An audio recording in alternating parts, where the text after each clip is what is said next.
What's up YouTube? So yes, this is my new camera and this will be what I will be using from now on. Unless of course I'm traveling, then I'll use the other crappier camera. But as you can see, the audio should be better, the visual quality should be better. And so if you guys don't know already, I've already explained it multiple times in my previous videos, but essentially we don't have that much time to do videos, and it's very sporadic, sometimes I do have free time, but it's just like it's very hard to find like an empty room alone to record them in the sort of hectic dorm I live in. And so without further ado, I do have time for Toriko. So the latest chapter of Toriko 251 came out recently, and I had to skip last week, so this is going to be like 2 chapters in one. And so I'm going to briefly touch on last week's chapter, which was quite amazing.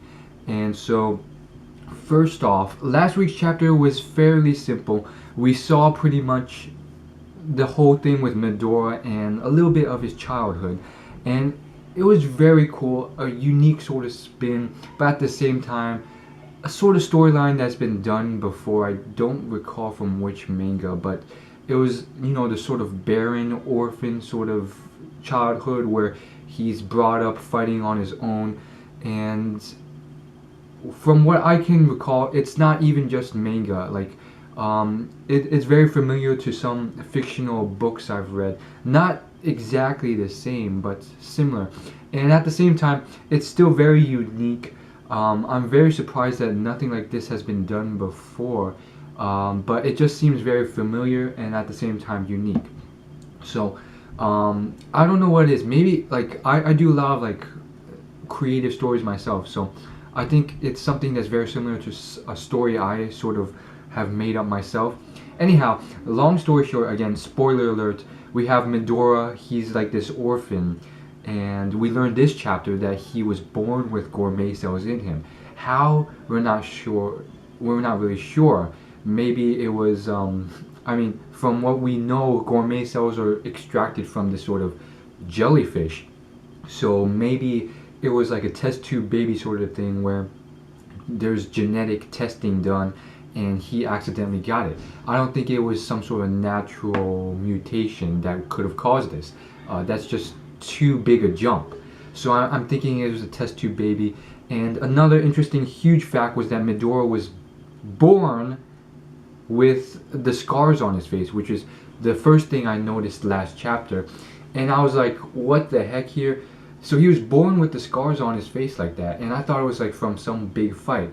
And so this could mean, maybe it was from the gourmet cells that caused this, or just an injury before, maybe like at the very start of his birth. We're not really sure, but yeah, he definitely shows very unique signs that differ him from the other humans, namely him pretty much feasting on other beasts from birth, whereas the other baby humans got eaten themselves. So I really think this is something related to gourmet cells that caused this, and not some sort of natural mutation. That's too big a jump. And I really like the change in atmosphere for these last 2 chapters, for sure. I got a little sick of the constant sort of fighting and battling and combat, and these 2 chapters are a much needed breather that is incorporated in a lot of very good manga I read. Sometimes you get the fighting, but it's sometimes you take a break from it to sort of listen to some plot. And these two chapters have been simply just plot building, background story building, flashback building. And you see this in Bleach, you see this a little bit in Naruto as well, One Piece as well. It's not always constant fighting, and that's what differentiates the good manga from the very bland manga. And you can see that the author understands this. So anyhow, that's all I want to say about chapter 250. Now moving on to 251. I'm actually going to do a play-by-play. I have the laptop here and I'm going to go through each page. And I very much like this sort of we kind of finally we get to see the mystery behind all this sort of stuff revolving the three disciples, and it's all revealed. We see them younger now, and it's very, very cool. And we see a different side of Froze that at least us, the readers, have seen, which is, this Froze is a nice motherly Froze, which is what we thought at first. But from what we've read so far, she is now this sort of crazy, demonic, sort of evil character who's really messed up in a way. And I think it has to do with the fact that maybe she's possessed now, or she's sort of turned, like Chiyo-sama did. We don't know. But she, at least in this chapter, she is what we think she was in the past, which was this sort of motherly figure who is a good person. And at least from the start, it looks like she's just a typical worker. But we know for a fact that she's exceptionally strong. And so it's sort of, foreshadowed that once Akatsuki comes, these two people are a combo and they're tremendously strong, but it's not shown. Like, Midori has yet to figure that out. To him, she's just this weak character who is fairly good at cooking, who has displayed emotions to him that have never been displayed to him, namely that just being nice to him, because Midori has never had that. Moving on to the next big point, when Ichirayu and the rest come, well, first off, it's finally been confirmed that it was like an orphanage adoption thing, which I kind of predicted from a long time, ever since the flashback hundreds of chapters ago with Toriko as an orphan. And it's pretty much, implied that the same thing was done with Ichirayu and the Four Heavenly Kings as was done to these three disciples, which were pretty much they went to like the places where there's a lot of starvation, and they adopted a few children that had gourmet cells going for them. And to say that Froze-sama selectively chose only orphans with gourmet cells is not really confirmed, because I don't think Froze-sama did that. It seems like she simply wanted to save this starving orphan, at least from the panel we saw before. And it just so happened that Midori also had gourmet cells going and was very strong. But moving on, that's a very good segue to my next point, which was that Jiro seems a lot stronger than Midori, at least in this time frame.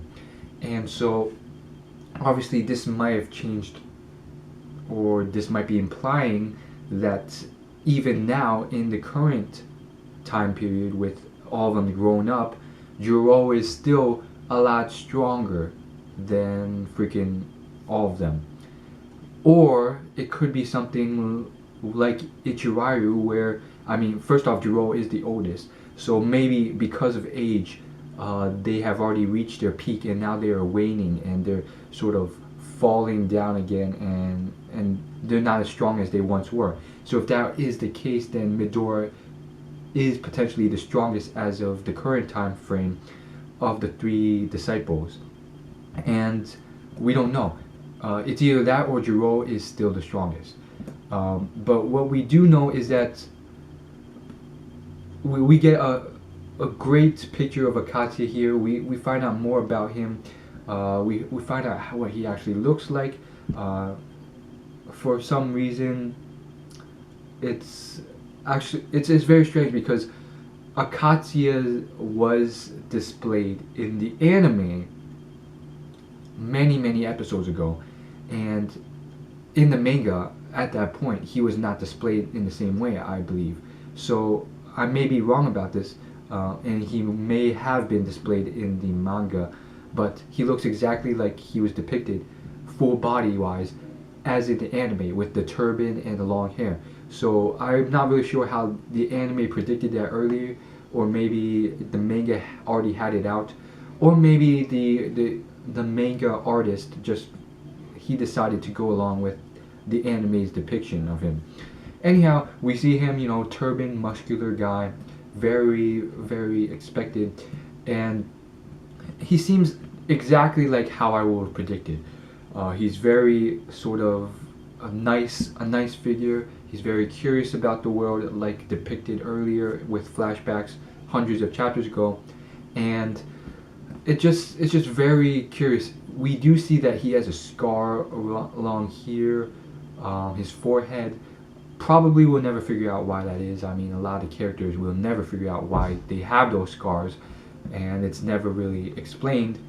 But we do find out for sure that he's very, very, involved with the war and trying to stop it, and having a hard time stopping it, and having this agenda to create the food god in order to stop this war, and almost persuading a Froze-sama, which seems reluctant to even get into this, to do this. And it almost seems to be implied that Froze-sama is scared Akatsuya might end up giving away his life to do this. We don't know, but it seems that way. And then it seems like he wants to head to the farthest lands after stopping the war. And so that may be where Akatsuya is now. And if that is the case, which I predicted is, that means Akatsuya is not dead, which I think is possible, because I mean, these people with gourmet cells, they're living hundreds of years. And so I do believe with certain characters being very, very old and still alive, I feel like Akatsuya could potentially still be alive. We don't know. Maybe he's far off in the gourmet world as of now. And so a lot of important topics to talk about, but I feel like this video has dragged on long enough, and we'll see what's going on. And it's a very definite switch from the old pretense of how the creator sort of put out how Akatsuya was, which was this sort of old sage-like bandit-like figure with a turban who just randomly shows up and says, eat this food, to each of the generals or the leaders of the army, and then they eat it, they start crying, and then they stop the war. And now we know that, well, at least it's a shift now. The creator has changed the pretense of Akatsuya. Now he's this young figure who is trying to stop the war and having a hard time doing it, and having this whole agenda to stop it by cooking gun. So it wasn't just some spur of the moment thing from this sage-like figure Akatsuya. So it puts a lot more of a realistic, humanistic spur on all these legendary figures that we know very little about. And I feel like it's sort of along the same sort of path as other manga, I'm not going to name names, where they've just sort of decided to not do this and pretty much like put humanistic qualities to legendary characters after a certain amount of chapters, rather than just leaving it a mystery and making them seem like almost gods with immense powers. Anyhow, that's all for this video. As always, like, favorite, comment, and subscribe. Leave your comments below and let me know what you guys think. This has been Will, and I'm signing out.